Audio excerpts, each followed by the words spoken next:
सुबह सुबह मुझे याद दिलाया कि आज नितिन का जन्मदिन है। नितिन आज पूरे 29 साल का हो गया था। फोन पर उसके हालचाल की खबर तो मिल ही जाया करती थी। मुंबई में एक कंप्यूटर हार्डवेयर इंजीनियर है। पिछले सप्ताह ही उसने अपनी महिला सहकर्मी दोस्त के साथ शादी कर ली। हमें बुलाया भी था। मैंने इनसे कहा भी था कि नितिन की शादी में चलते हैं, लेकिन ये नहीं मानी। नितिन के यहाँ जाने से अनिकेत बहुत घबराते थे। जब भी मैं इन्हें नितिन के यहाँ जाने को कहती, कोई न कोई समाज सेवी काम के बाहर जाने से बहाना टाल जाते। वह जोर देती तो भड़क जाते। ये हमेशा मुझे मुलाकात की याद दिलाते जब मुंबई में पहली बार हम नितिन से मिलके उनके घर गए थे। नितिन ने नया प्लॉट खरीदा था, उसी की पार्टी में थे। हम भी गए हुए थे। पार्टी में नितिन ने ही बुलाया था। हम नितिन के ऑफिस में कभी लोग आए थे पार्टी में। अनिकेत पहली बार ऐसी हाई प्रोफाइल पार्टी अटेंड कर रहे थे। अनिकेत ऐसे थे और मैं भी छोटे छोटे कपड़ों में नितिन की महिला दोस्त वहां नाच गाते हुए और न जाने क्या क्या बड़बड़ा रही थी अंग्रेजी में। अनिकेत ने उस पार्टी में निकलने का संकेत मुझे दिया। मैं जैसे ही अनिकेत के इशारों पर भागकर पार्टी छोड़कर अपने काम जाने के लिए मुड़ी, नितिन के एक दोस्त ने हाथों में रखा शराब का प्याला उसी के ऊपर गिरा दिया। उसके पूरे कपड़े खराब हो गए। मुझसे माफी मांगती इससे पहले वो मुझे अंग्रेजी में कुछ उठपटांग कहने लगा। समझ नहीं आया, लेकिन इतना अभाव हो रहा था कि मुझे डांट रहा था। नितिन ने बीच बचाव करते हुए मुझे अपने दोस्त को माफी मांगने को कहा। मैं स्तुत थी। निकेत रह नहीं गया। उन्होंने मुझे वहां से निकाल लिया। बस उसके बाद में नितिन के कभी नहीं मिले। नितिन अभी भी मेरे और निकेत के रिश्ते से खुश नहीं रहा। विराज से विवाह करके बहुत खुश थी। विराज एक सहकीय शर्मी था। ससुराल में सास ससुर और देवर अनिकेत ही थे। भरा पूरा सुखी परिवार था हमारा। विराज ने मुझे नितिन की माँ बनने का गौरव प्रदान किया था। खूब खुशियां बांटी गई थी। पहली बार माँ बनकर मुझे संतुष्ट का एहसास हुआ। अपने भाग्य पर इठला रही थी। सब कुछ ठीक ठाक चल रहा था। वक्त ने एक एक करवट बदल ली और सब कुछ बदल गया। भ्रष्टाचार के आरोप में विराज को नौकरी से निकाल दिया गया। चारों तरफ धू धू होती देख विराज डिप्रेशन में चला गया। एक रात अचानक उन्होंने घर में अंदर ही पंखे पर लटक कर फांसी लगा ली। नितिन उस समय सिर्फ 5 साल का था। उन दुखों के कारण पीड़ा का दर्द मुझे झंझोड़ जाता। विराज ने ऐसे निधा के बाद में अपनी मैके लौट आई। कुछ महीनों में सामान्य हो गई। तब तक एक नया बखेड़ा हो गया। माँ के और ससुराल वाले मिलकर कुछ षड्यंत्र रचने का सफर रहे। नितिन की खातिर मुझे और निकेत को विवाह करने पर विवश किया। निकेत मान गई, पर मुझे अपने देवर को पति के रूप में स्वीकार करने में वक्त लगा।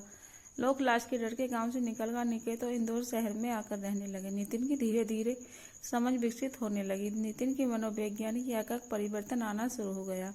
अनिकेत के मुझे दोनों से लेकर सवार रहा। उसने कभी बताया भी नहीं था क्यों कर रहा है। वो खुशी है हम दोनों से। उसकी नाराजगी अनिकेत को भी खलती थी। नितिन को पिता तुल्य प्यार देने पर भी नितिन नाखुश था। हमें समझ आ गया कि हमारे देवर भाभी के रिश्ते से पति पत्नी के रिश्ते को उसका मन स्वीकार नहीं कर रहा है। विवश होकर हम दोनों ने उसे हॉस्टल में भेज दिया, जहाँ से फिर वो कभी नहीं लौटा। कॉलेज की पढ़ाई के दौरान उसकी नौकरी लग गई, जिसके बाद वह मुंबई सेटल हो गया। वहीं उसने शादी भी कर लिया। निकेत चाहते तो मुझे स्वयं ही संतान उत्पन्न करने का कह सकते थे, जिससे मुझे स्वीकारने में कोई आपत्ति भी नहीं होती। लेकिन अनिकेत ने सदैव नितिन को ही अपने संतान के रूप में प्यार दिया। अनिकेत ने मुझे कभी दबाव नहीं डाला। अनिकेत ने इस व्यवहार से मुझे बहुत संतोष पहुंचाया। उन्होंने इस बार से समकक्ष ही मानने लगी। जैसे मैं नितिन ने जिस तरह घर बुलाकर हमारा अपमान किया, वो कभी नहीं भूली थी। मैं अपना सा मूल्य, लेकिन अनिकेत मुझे बिना बताए नितिन से मिलते रहे, जिसके चलते हम दोनों में कई बार कहा सुनी भी हो जाती। समय के साथ अनिकेत ने अपने आप को और भी अधिक समाज सेवा में समर्पित कर दिया। आए दिन कभी यहाँ कभी वहाँ उनके समाज कार्यों में सहभागिता की खबर अखबारों में पढ़ने को मिल जाती। यहाँ मेरे भाग्य से कुछ और भोगना शेष था। शायद इसलिए एक नया हास्योद्घाटन मेरे सामने हुआ। मुझे जब अनिकेत के कन्या स्त्री से संबंध होने की खबर लगे तो विश्वास नहीं हुआ। मेरी व्याकुलता तब और ज्यादा बढ़ गई जब अनिकेत मुझसे हमेशा कुछ न कुछ छिपाने की कोशिश में लगे रहते। जब ऐसे में घर आना जाना उनकी दिनचर्या हो गई, तब तक मुझे संदिग्ध लगा। उन्होंने झूठ मैंने कई बार पकड़ भी लिया, किंतु उनके खुलकर विरोध करने की हिम्मत नहीं कर सकी। फिर वो क्षण आ गया जिसका मुझे डर था। अनिकेत खुद एक महिला को घर लेकर आए। देखो समीक्षा, मैं जानता हूँ तुम्हें बहुत कष्टकारी लगेगा, पर मेरी भी मजबूरी थी। मुझे विवाह करना बंधन नितिन के भविष्य के लिए जरूरी था। विराज भैया मेरे पिता जैसे थे और तुम भी मैंने हमेशा भाभी माँ की तरह पुकारा था।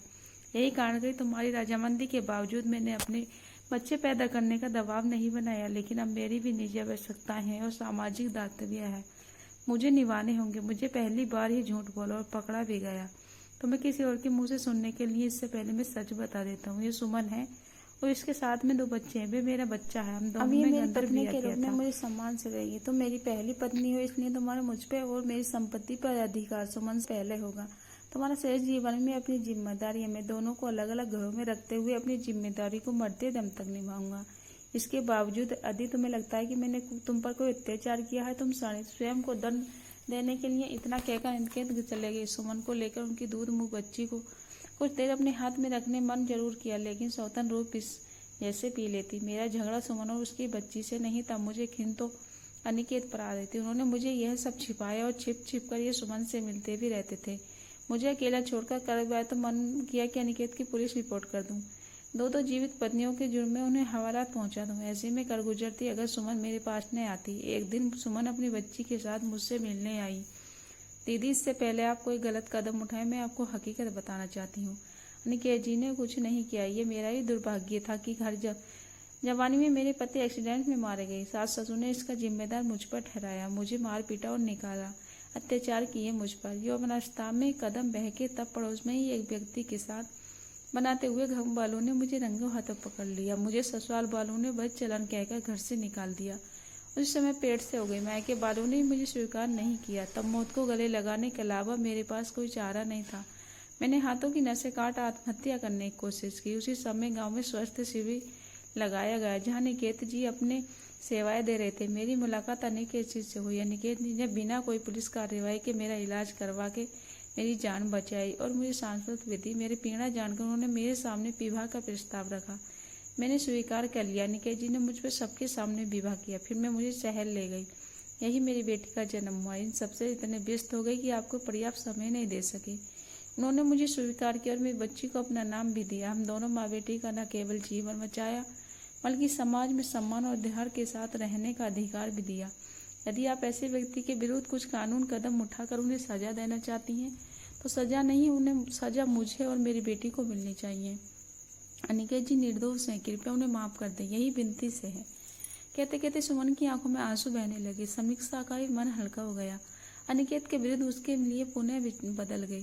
समीक्षा ने सुमन की बेटी को अपने हाथों में लेकर अपने सीने से लगाया। समीक्षा और सुमन मिलकर नन्ही का पालन पोषण एक साथ करने को राजी हो गए। अनिकेत को आश्रम साथ मत मिली।